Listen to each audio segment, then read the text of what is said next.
Alright, hello everybody, welcome back to my channel, Second City Sports. I just wanted to make a quick little video going over some rumors that we've been hearing about the Blackhawks and their plans for the offseason. I also want to talk about the Ryan Donato extension that they just signed. So let's get into it.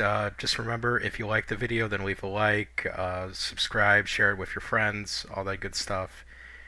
Follow me on Twitter. So anyway, with that being said, let's get into it.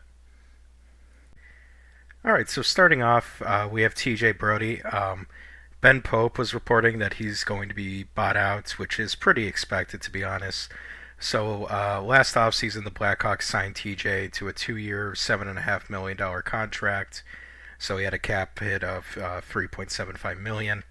I was kind of weirded out by it at the time, not necessarily that they signed him, but the length of the contract. I didn't think they were going to give him a second year. I didn't really see a reason why, and clearly that is now a mistake considering they're looking to buy him out. Um, he was pretty awful, for being honest. He played 54 games this year, 2 goals, 8 assists, 10 points. It was a minus 18. Obviously, being on the Blackhawks, that's not super unexpected that his stats weren't great, but there is a reason he didn't play the last 22 games of the season. The Blackhawks just opted to leave him at home, and I don't think he traveled with the team for the last month of the year. To be honest, I don't really know what the future holds for TJ. I'm sure he will get an NHL job somewhere, probably as like a depth defenseman, maybe on a contending team, just because, teams need bodies and he can do that for them. So it'll be interesting to see what he does. I wish him the best of luck, even though he wasn't very good for the Blackhawks.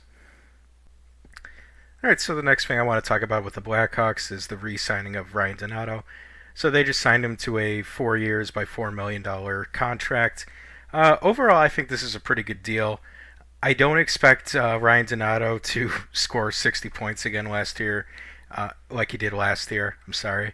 Um, the year before with the Blackhawks, he had 30 points. He's typically somewhere around like 20 to 30 points over his whole career, albeit he's had some seasons where he's gotten injured and stuff. But again, I don't expect him to really get close to 60 next season, but I still think he's a good player. I think this contract isn't that expensive, especially with the cap and everything going up. So I could see him as a guy who can play maybe in the top six next year and then transition to a role lower in the lineup as the years go by and as hopefully the Hawks start to get a little bit better. So overall, I like this signing, and I'm pretty happy with it. All right, and the last thing I wanted to talk about in this video, I'm seeing a bunch of reports from I think like Frank Cervelli, Scott Powers, all those guys that the Blackhawks aren't really planning on pursuing like a Mitch Marner or a Nikolaj Ehlers this offseason. And to be honest, I think that is a pretty big mistake. I understand that, next season the team probably still isn't expected to do very well, and that the team itself probably doesn't want to do well because next year is a very stacked draft class with McKenna and a bunch of other really good guys at the top of the draft, way better than this year's class, so far at least. Um, I just think, though, that the main priority for the Blackhawks at this point in time should be getting players who could play with Connor Bedard and are on the same like skill level as Bedard. You know, and I think Mitch especially would be a perfect fit with him. Plus, Mitch can do other things. Like Mitch plays penalty kill. Uh, he's a good defensive player in general, and that's something that Bedard kind of struggles with. So Marner could help him out a bit with that. Um, I just think that I really do think that getting Mitch would help Bedard out a ton, especially because this past season was really rough to watch with Bedard sometimes. Not that he was playing bad, but the way that he was getting like torched in the media and everything else, it was getting a bit much. I would really love for him to come out next season and just shut everybody up about all the, oh, Celebrini's better. Oh, you should have done this. Oh, the Blackhawks are killing Connor Bedard. Um, and I think Mitch would have done a lot to help with that. But it is what it is, I guess. I would love, again, I'm a big Mitch Marner fan.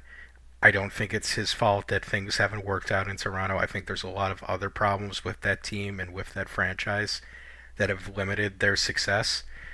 But I guess Kyle Davidson doesn't feel the same way.